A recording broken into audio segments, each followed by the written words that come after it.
nama jaartii muttee lallabatee dhaabi haram aleeka yeroo takka asli kabajaa jechuudha jeekaaroo be yeroo takka na hoosa jaartii muttee lallabatee nama feemasa ta'e yeroo takka mee goobasi Bashaar nama leen arrabsine amma sa'aatii kana nama hedduu sigaabatu jira asli imbu'a lallabadhaa ambu'ee jira lallabadhaa bu'in akka mutuun barbaadu mootettis nama dubbii tokko nama dura rukkutee maaf rukutte jedhaniin ka deebisee dhee booda irra gaafatan waliigallee nama waan takka dura gabbee hawaasa irra dubbate ragaa gaafatan jedhan islaamummaadha asli islaama amantii qabna keessa waliin beeynu uffata namni uffateef aniin kuni rabbi kiyya keessan arga malee namni gartee akkanuma islaama maqaa moggaafatee deemeefi miti nama maa gaafachuu dadhabe maa eega islaama ta'e diinaarraa waa beeke isaa gabbee fatwaa godhe mucaan isa gaafattees peenteedha mucaa islaamaatii miti jala deemee islaama fakkeessee daabbooti yoo luq akkana godhetteen akkas jedhee safuu rasuularraa kana baranne rasuulli fuudheeti alayhi salaatu wasalaam wajjiin rafee akka itti waliin rafannu barsiise rasuulaatu jecha inni jedhe kana dubbate rabbiin suuraa baqaraa keessa aayaa 200 fi 22 irratti dubbate seeraa fi heera abbaan manaatii fi haati manaatii jiraattu yastaftuunaka si gaafatan gartee heydii waa'ee heydii irraa illee yeroo laguu rabbii irraa nu dhorge obboleettii fuudhuu rabbii nu dhorge waa hunda dhorge yoo waa hunda quraana keessa barbaade biyyee nyaachuun haraam kan jedhu quraana keessa hin jiru biyyee nyaadhaaga kanaaf gaafii gaafadhu eeysaa fiddee qaama saalaa luuguu akkas godhii jedhu sahabaarraa fide rasuularraa fide ulamaa hiikamtuu si jedhe ragaa kan nu qaba amantiidha fadhu qorra pheenxee bira dhaquun mirga qaba pheenxee bira dhaqu faa dhaqu ani dhaqu pheenxee bira achi dhaqee amantii teenya xiqqeessuu jira ummata kaanta xiqqeessuu jira inni islaama ta'eefu ani hin beeku haqiiqatan siifin hima dhaggeeffadhu ani hin beeku waliigallee kanaaf jechuun kabaja an bakkaan fadhe pheenxee fadhu kafaruufis amanuufis mirgaan qaba akka fadhe dhaqee islaamummaa teenya irratti kijibuu hin danda'u ragaan gaafan eega beekaa ta'e islaamummaa beekaa ta'e dhufeen wajjin daliila waan jedhe san qaxii fadhu jedhu san fidatee achi booda nuti saasoyna rasuulli fuudhee haadha manaati wajji rafee rasuula waan kana raawwate isaan raawwadhu jedheeni karaa kiyya deemaa jedhe karaa rasuulaati waan quraana keessa hin jira yoo barbaade maqaan isaa quraana keessa jira waafiduga qaxii jedha maqaan isaa quraana keessa jira maqaan isaa ati jannata seenta kan jedhuun quraana keessa jira gaafadhu sa'aanutti hin fitina fidii ragaa eessatti waan kana fuute eenyuun luugaa jedhe harma qabadhaati qaama saalaa fuudhaa luugaa jedhe daabboo dubartii arrabaa yoo jedhe safuu takkaan dhageenya waan akkanaa rasuulli bar wa innaka la'alaa khuluqin adiim jedheen wallaahi pheenxeen kiristaanni amantiin qabne waaqeffataan akkasaa kana naasawu kanaaf dhiiraa miti daliila haafidu sheekh ofiin jee deemamti as baheen wajji haasawu deemee fatwaa maal godhe eenyu bakka buufate eenyuun bakka buufate yastaftuunaka fatwaa eenyusa bakka buufate eenyurraa barate kanaaf gaafadhu mana kee fiddee miti yookaan dibbeetiin hojjaa godhu takka mana isaa seenee viidiyoon as bee isaa eegale maaf irra dheera isa daawaa miti fidii Bashar akkasi ani sin raga baase fureera ani lallabadhaa Bashar dhageeffadhu asli Bashar Sheikh Bashar ustaz fadhirratti hin qabiini dhagamu nin dagaa adda miti dhageeffadhu waan gootan daqiiqa takka qofa halkan guutuu haasaa bultan daqiiqa takka qofa alkhayr الكلام ما دل وقال دقيقة تككوف أنا كنا دقيقة تككوف أسنجر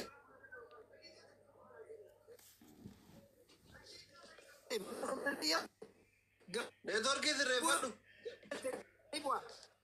دقيق ندور كذا ريفادو شيء كنا يم مقاربي استفاد دقيقة تككوف أنا يم دقيقة تكسكون دي جاتم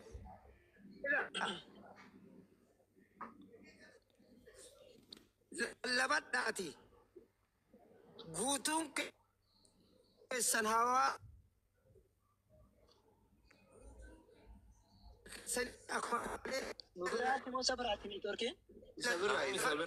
نتوركين كيجرو بشار نتوركين ريفادو والدي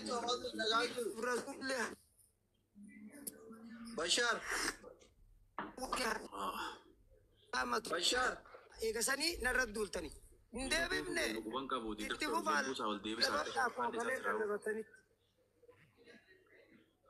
بشار كن نوامنو دعاجرات تليفة ما تجارب بأكاتي بكات تنبربانون تيجون أكاتي بعدو Sodaatee baqachuu jechuu Majira, miti. amma jira. Akkaati baatuun barbaadu. Amma jira.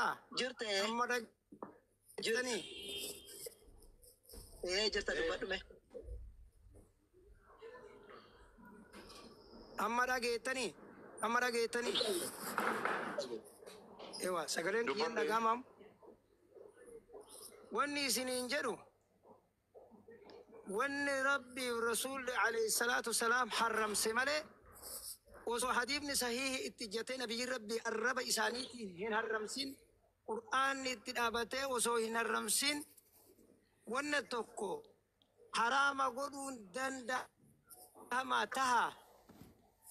Qur'aanaaf hadiisaan alatti waa harramsuun tahaa jedhe kanuma na deebisaa qabadheef waan irra dubbadhe isinii lallabadha aniin bu'aa kabajaadhaan isin jaaladhe isin kabaja lallabadha. Hin bu'ina dararabbi ibsan kennu irratti akka haraama ta'e si garsiisan hadiisarraas akka haraama ta'e si garsiisa hin bu'ina dararabbi. Akka haraama ta'e si garsiisa wanti ati haasofte sun akka haraama ta'e si garsiisa hin bu'in. Na dhagaa jiraatti. Ani akka walitti dhufnee namootatti waan dhugaa himne adda baanuun fedha malee akka ati baatee kophaa isaan jedhamu fedhu. Bakka ati jirtutti.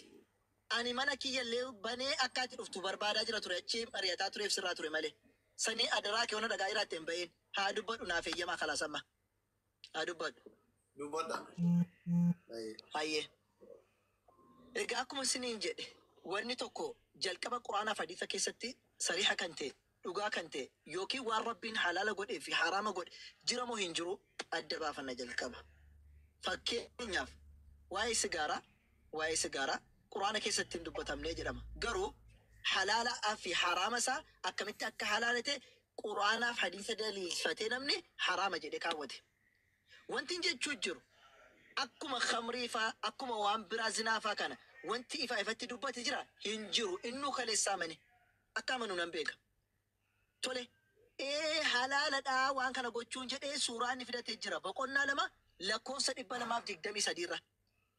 Mee akka inni jedhetti dhuguma bakka sanatti nisaa'ukum harthun lakum faatu harthakum annaa shi'tum ka jedhu annaa shi'tum jedhee kan inni fassare sana dhuguma inni ay qasduu fi makaan aw fi keefiyya bakki kun bakka itti fedhe moo haalatti fedhee waan jedhu waliin laalla. Amma quraanaaf hadiisa keessa erga hin jiraanneeti quraanaaf hadiisa keessa erga hin jiraanne gara mufassirootaatti adeebinu. Yeroo taraasaa guddisan isaan gadi.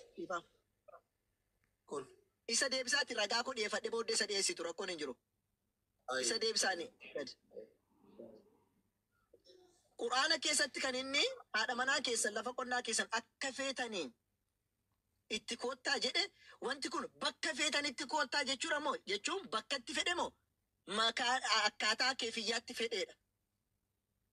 Wanni dubbannu mee mufassiroota sin agarsiisaa lamaan tokko sadan tokko sin agarsiiseen achi gara ulamaawaataatti immoo dabarraa jechuudha.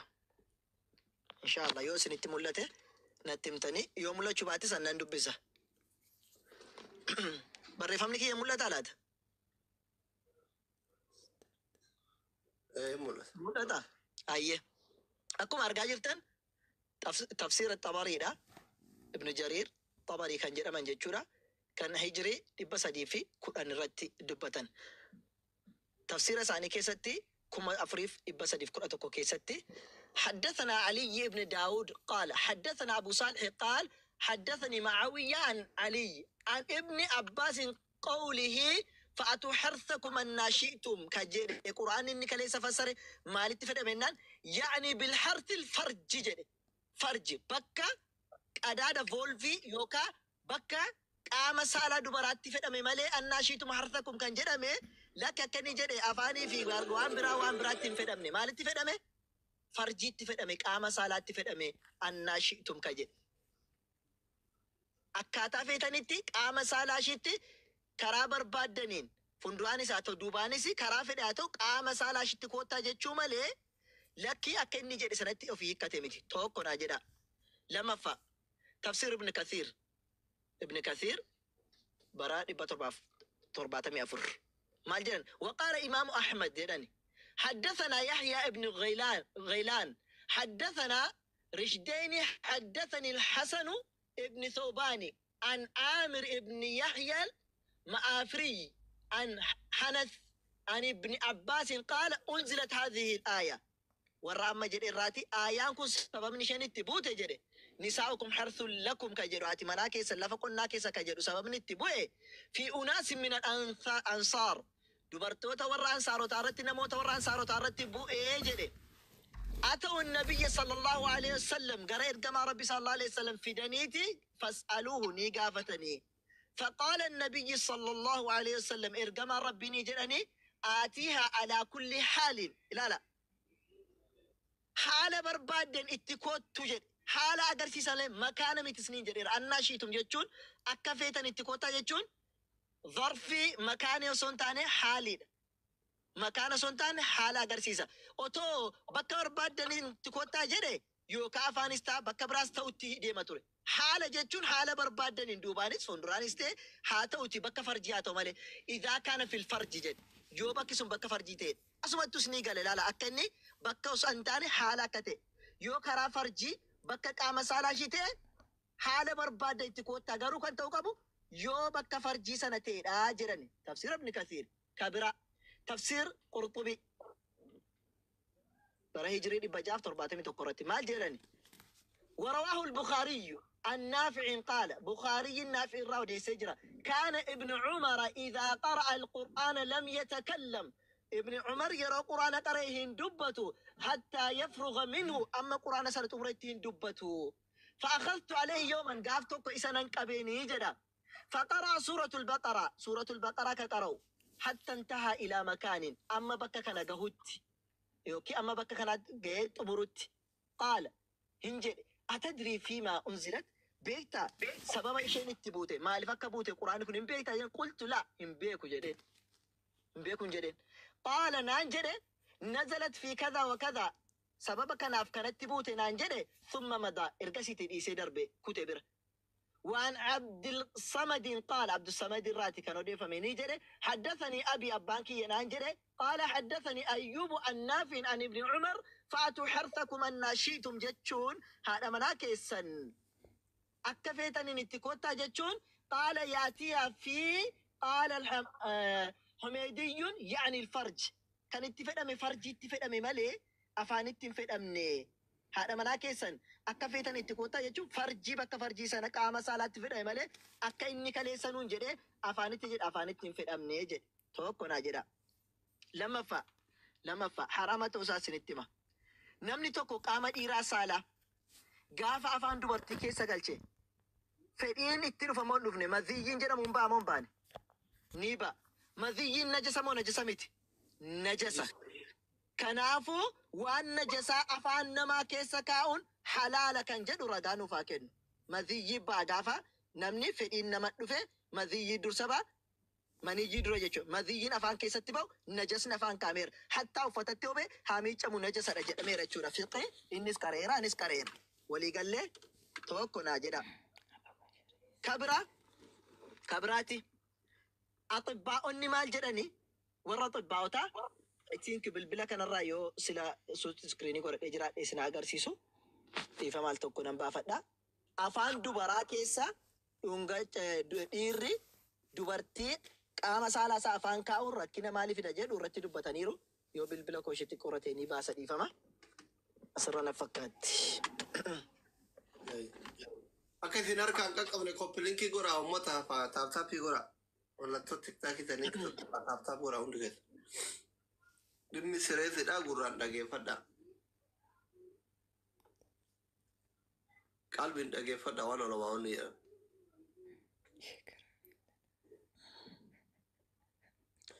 I think bilbila naasaa jiru irratti shuuti iskiriinii godhe ture dhiifama inshaallaati.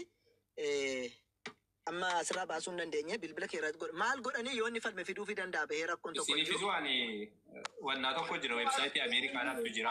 Fiduu dandeessanii. Haa fitu hin xumurre dhiifama. Yeroo hin xumurre itti fayyadamte. Sanaaf axibbaa'onni maal jedhanii akkamii haalli dhiirri tokko dubartii tokko qubaan waliin ciisuun hin danda'amaa jedhanii gaafataniini. Kun axibbaa'ota kan quraana hadiisaa dhiisne jechuudha. Jennaan dubartiin tokko jedhe qaamni saalaa ishii gogaa ta'uun hin malaa jedhe. qaama saalaa gogaa gaafate irratti gaafa qubaana keetti bubbeedhaa jedhe. Dubartii sana dhukkubbiin itti dhaga'amuu irraan kan ka'e booddee gaafa inni qaama saalaa isaatii wal qunnamtii gochuu danda'u hin dhukkubsaani bakki sun hin miidhaani. Lama dubartiin sun qaama saalaa ishii qubaan tuttuqame yeroo wal qunnamtii saalaa wajjin godhee kee booddee dhiiga xiqqootu irraa bahaa. Sadaffaa namni kun yoo qulqullina keessa maaliin qabu ta'e takkaa'uu yoo qaamni saalaa ishii qulqullina qabu ta'e harkaan gaafa waan kana godhee jedhe vaayirasiinii fi jarmiin garaagaraa dhukkuba hin fidaa jedhe. Hin jiru jedhe as keessaa deebi'ee fidaafii jechuudha. Lamanaa jedha. Kan sadaffaa kaarfaffaatiin immoo ulamaa'onni maal jedhani? Sanis ragaa isin agarsiisa. Asirratti ulamaa'onni gaafa isiniin jedhu quraanaaf hadiisa fi garaagaraa ergan dubbadhee booddeedha. Kan inni amma waa'ee ulamaa fidaa jiru. Ulamaa'onni banagaraachin laay waan tokko irratti istihaada godhani. Fakkeenya yookiin quraana qabatanii yookaan hadiisa qabataniiti maal godhani? Waan istihaada quraana sanaafiin yookiin hadiisa sanaa wal qunnamu irratti waa dubbatu. Takkaammoo yoo waan sanaan hin jiranne istihaada mataa isaanii ka'ani jechuudha. Tole. Mee maal jedhan ulamaan kan halaala jedhe jiraachuun mala kan haraama jedhe jiraachuun hin mala. Hunduu istihaada mataa isaati. Sagaleen kun jiraana fakkaata. Kanas ayyee. Maal jedhani fakkeenyaaf kitaaba jaami'u turaasi allaamati albaanii fil fiqhii keessatti waan jarri jedhanii juuza 12ffaa fuula 116 irratti akkana jedhani. Namatu gaafateeni maal jedhan saa'il namichi gaafatu maal jedheen? Maa hukmu rajulu maali hukmiin dhiirri manaasaa dhungatu wakadhaalika zawjatu tuqabbilu dhakara zawjihaa. Akkasuma dhiirri qaama saalaa dubartii yoo ka dhungatu maal hukmii isaa jedhamee wajazaakumullahu khairan meenaa deebisaa jedhee gaafatee jennaan maal jedhan? Asheekh jedhani sheekhiin su'iltu haadhaa fi akthari albilaad biyyoota garaagaraa keessatti gaafatamera. Sababni jara akkas jedhaniif maaliif beektu? Yeroo baay'ee wanti kun kan ka'e warra Awurooppaa irraa ka'e, warra Ameerikaa, warra sanarraa ka'e waan ta'eef biyyoota garaagaraa irraa jedhu malee Suudii keessatti qofa miti. Bilbila ni gaafachuu, dingata qaamaa yoo deeman ni gaafatan jechuudha. Biyyoota garaagaraa irraa waan kanarraa gaafatameen ture jedhani. Qultu niin jedhe haadha saniicul kilaab kun bar hojii sareetii jedhani. Sareetu waa duuga malee sareetu waa arraabdi malee ilmi namaa waan arraabdu hojii sareetii jedhani.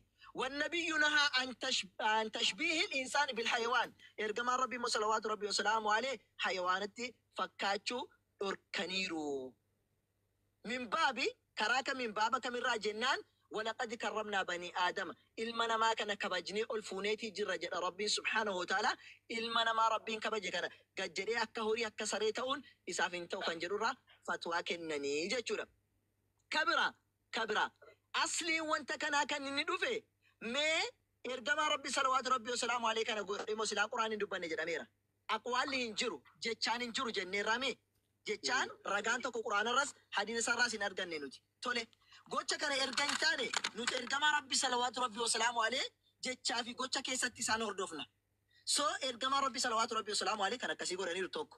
Lammaffaa sahaabonni godhanii irraa argame. Sadaffaa taabi'oonni godhanii.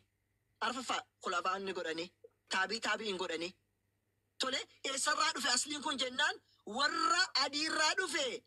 رجما ربي صلوات ربي وسلامه عليه من تشبه بقوم فهو منه جدني نمني قومي سنة فكاتي إسراتي جدا وان تاتي قومي ورقو فارطو يهودو تسنة في الدراتي فكاتا جرتا وان تاتي كن أركا دا حرام دا جدو رجه ججور كنافوتي كان الرتي لك يوكا جدو تاتي وانا ما دبت القرآن الرتي أكن دبت نيس قرآن الرا حديث الرا أكسما ساينسي راساتو يوكا أطباط الراتو akkasuma illee salafoota irraa waan kana irratti hin jiramu hin jiru ragaanuu fakkeenu dhaggeeffadhaa ulfaadha jazaakumullahu khairan waan sabriina dhaggeeffattaniif.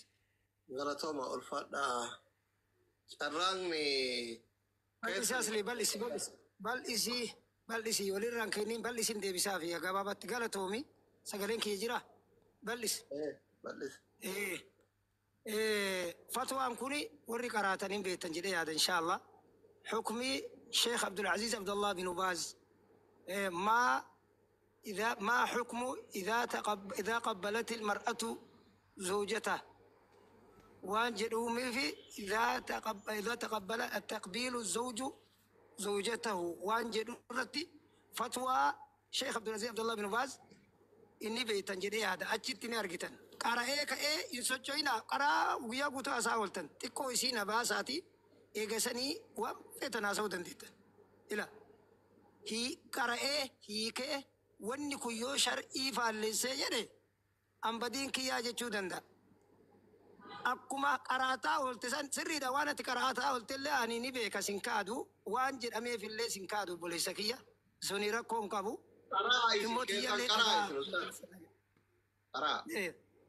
طيب لا حرج في ذلك فالرجل يستمتع بزوجته بكل شيء منها من جسدها ما عدا ما استثناه الشرع فلا يجوز له جماعها في الدبر ولا جماعها في الحيض والنفاس أما التقبيل فلا حرج فيه وهو من ضمن الحلال الذي لم يرد فيه التحريم وسكت الشرع عنه فدل ذلك أنه باق على براءة الأصلية وهو الجواز لذلك والمحرم عليه بالدليل ولا دليل على المنع فلذلك قلت بجوازه والعلم عند الله قد أفتى كثير من علماء الإسلام من الأقدمين والمعاصرين بجواز بجواز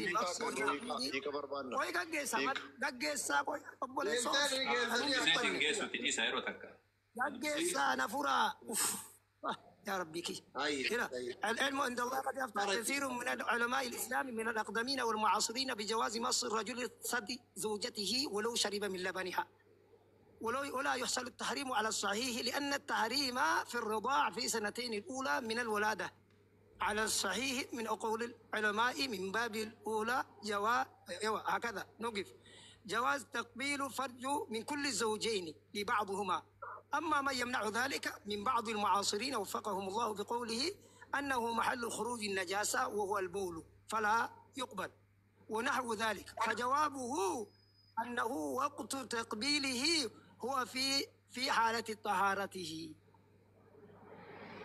وأن يكون أسرت ويوغا فتنا بيما نمني برادا ما دبت سيني كلا نعافتين هيك أكمل سيني تكاسي فرحان هيك آساتو دندتن يود وقاتاتي أنا إلى بشرين كجبا كتابة وانجيلا في دير أركون كم كنارا إلى أكمل دكالي جتسنجدا ما تفتني تناسو تسن بيكسنا نكنا هنيكا أفان أوروبا ديوا فلا حرج دلين هنجر بدين هنجر في ذلك إذا نتفتوا عن كبار جرا إسني متى سبك فتوا سنيل المريتين في دياسيت إلى في ذلك لونجاتشو سنكيسا فالرجل ديرسي أن يستمتع كنانيو بزوجته قربان ملك كنانيو يجون قربان سون ديرسا يجولا بزوجته نيتي ساتت بكل شيء منها إسرا ومرانو والنسين قبض مرانو من جسدها قام إسي إرا بوتو قام إسي تتمليو كناني ونيدو جنجيرو ما عدا ما استثناه الشرع وان قرآن حرم سمالي فلا وان قرآن حرم سواسدي قرآن حديث بكتب حرم سي بكلمة قرآن حرم سي فلا يجوز له جماعها في الدبر جارتي بكتران الرابو قدون حرامة قرآن الدليل اتجر في دي جنان أما كراسمو ولا جماعها في الحيض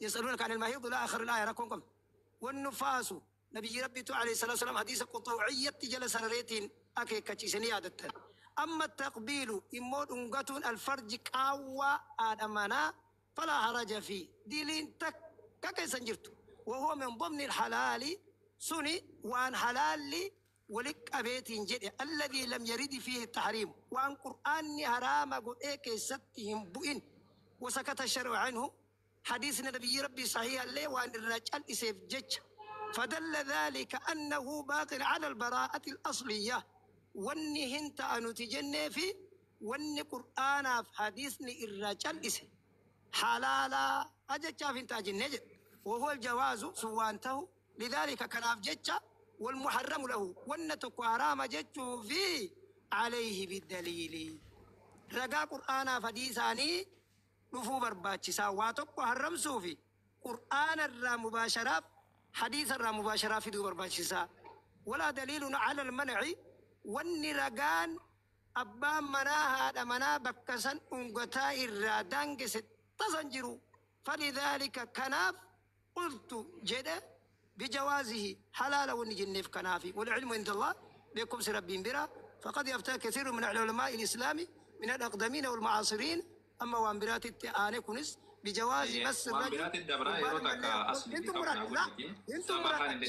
انتم مراد لا أكمان سيني شكاسي بودنا قافتن انتم مراد بودا نقافة مس الرجل قربان مليت وطاتوني سادي حرمة زوجتي هذا منا يسألوا شربها أسوانا يسير اللوات وطاته نتا ولا يحصل التحريم على الصحيح حديث سيا كيستون الرب سنجرو أكل ما ينجر لأن التحريم في الرضاع في السنتين الأولى من الولادة دائما قال ما تيجي وتيجري على تأتي في جنة على الصحيح حديث سيا من أقوال العلماء من باب الأولى بجواز تقبيل أما اللي فيه بجواز حللت تقبيل دونغاتو الفرج بكيسا سافو يتني سلا بكيني تيسا بكتي وانتي من كل الزوجين أبا مناتي فاد أمنا إرلي والدونغاتو إن اللي كيسي دونغاتون إسي اللي كيسا دونغاتون انتهى لبعضهما قرين ساني قريب دونغاتون انتهى أما من يمنع إمونا من الأوغو ذلك دونغاتو سنرى من بعض المعاصرين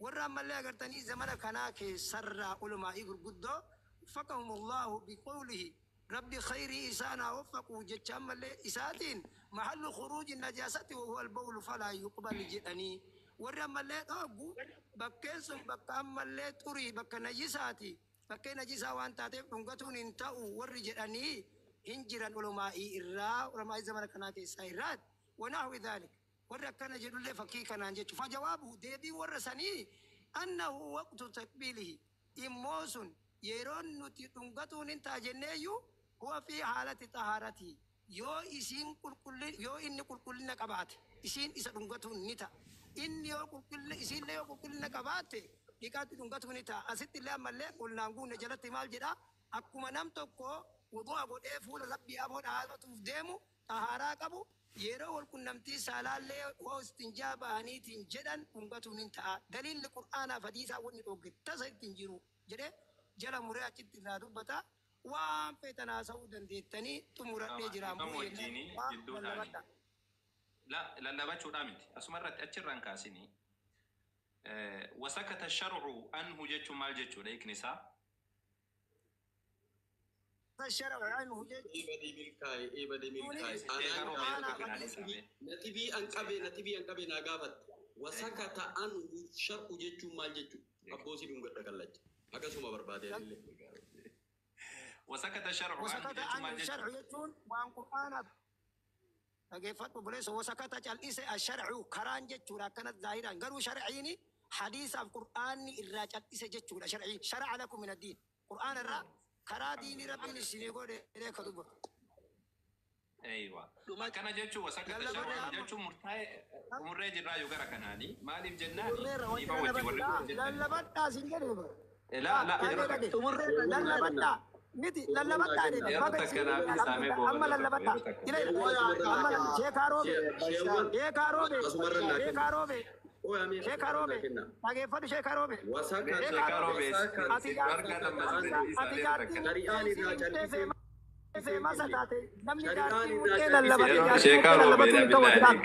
أتينا ما جارتي متلا لبتي أبي حرام عليك حرام شيكاروبي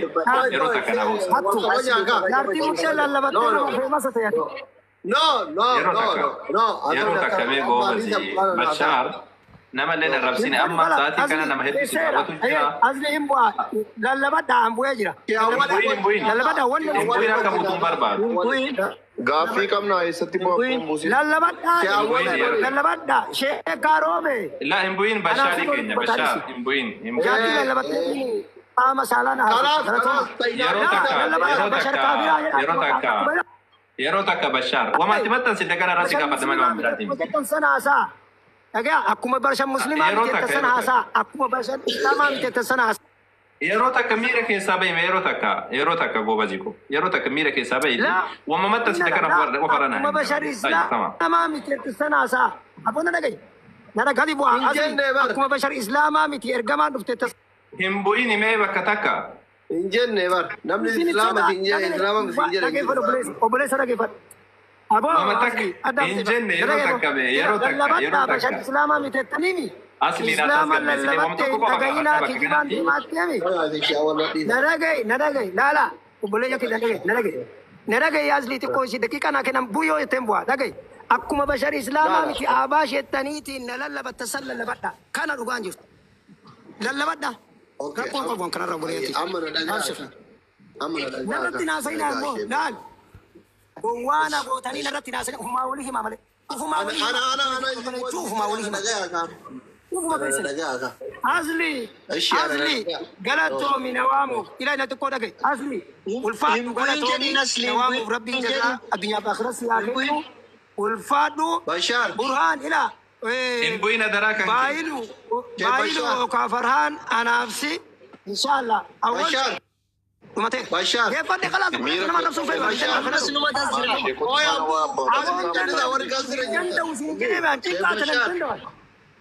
جرى سقالين ندوچنا للبدا ومو كوي بهايلو مالكا بهايلو مالكا بهاني بهايلو مالي ولا كل وان براتكم شيء كم يركز نقول جنا بهايلو مال ما جدور امزا رب كنا بتبغى زايرو تاكا كني كبدي وسوالني وان بدين جرى نكارا اجرا يدي شنو غاغبا اذن چالنا ماشي لا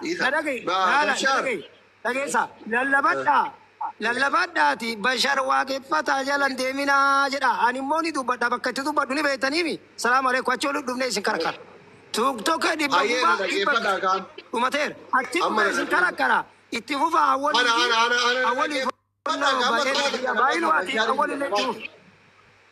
بايلو اللي تفوف السلام عليكم